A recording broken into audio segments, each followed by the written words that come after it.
Your child gets home from school and suddenly everything falls apart. They cry, they scream, they argue over the smallest things.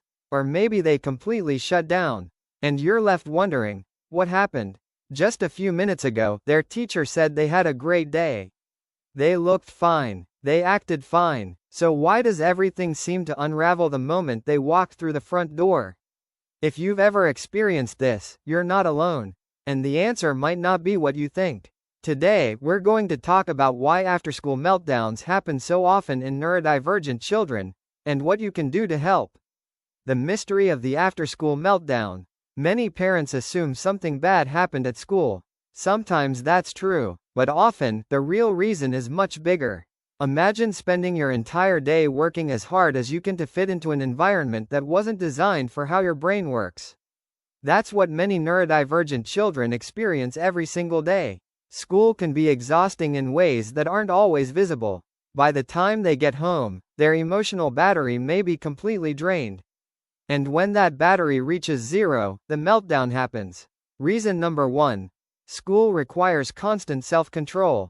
Think about everything a child is expected to do at school. Sit still, pay attention, follow instructions, transition between activities, work in groups, handle noise, manage emotions, navigate friendships, stay focused. For neurotypical children, these things can be challenging.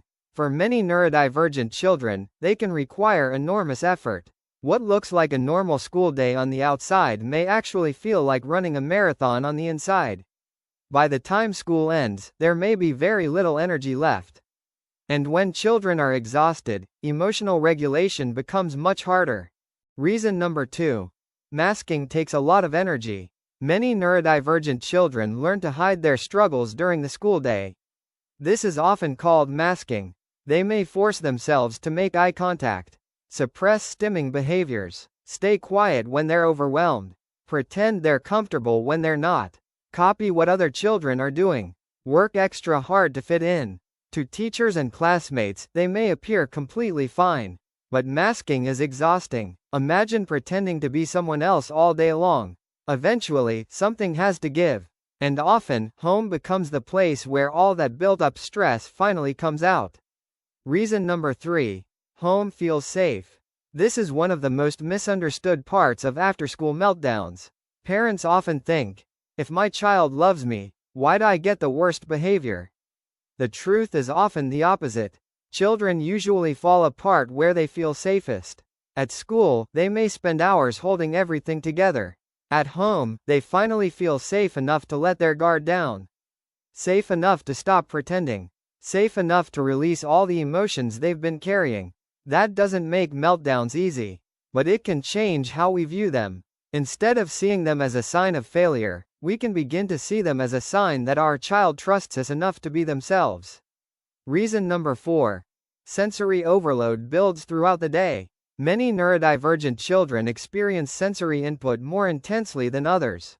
Think about a typical school day. Bright lights, crowded hallways, loud cafeterias, school bells, classroom chatter, constant movement, unexpected noises. One sensory challenge by itself may be manageable, but when these experiences build up hour after hour, they can create overload.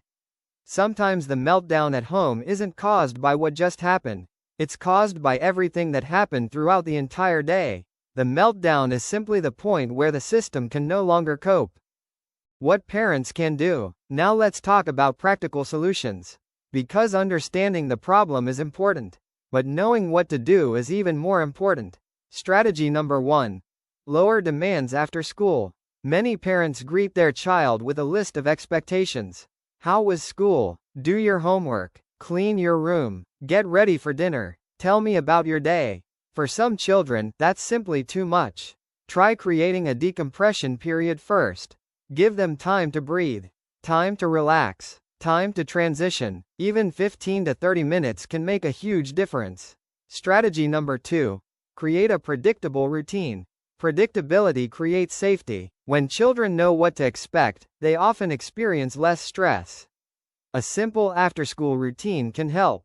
Snack, quiet activity, movement break, homework, dinner. The exact routine isn't important. Consistency is. Strategy number 3. Focus on connection before questions. Many parents immediately start asking questions.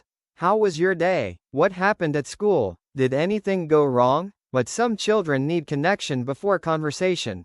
Try sitting with them, offering a snack, going for a short walk, sharing a quiet moment together.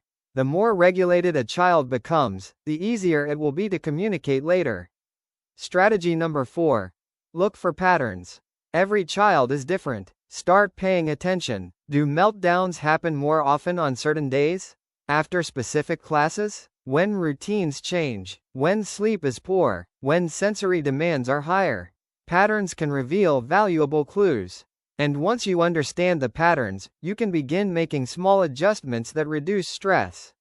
A message for parents. If your child experiences after-school meltdowns, I want you to hear this. You are not failing, and your child is not failing.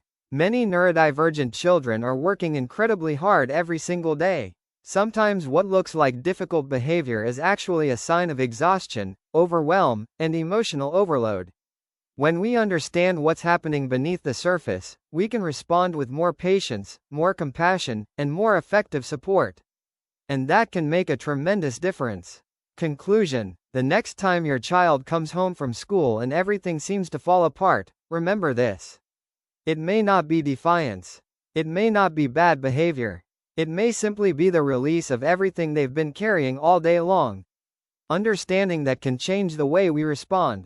And sometimes, changing the way we respond changes everything.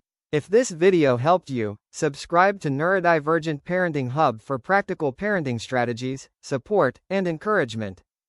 And I'd love to hear from you.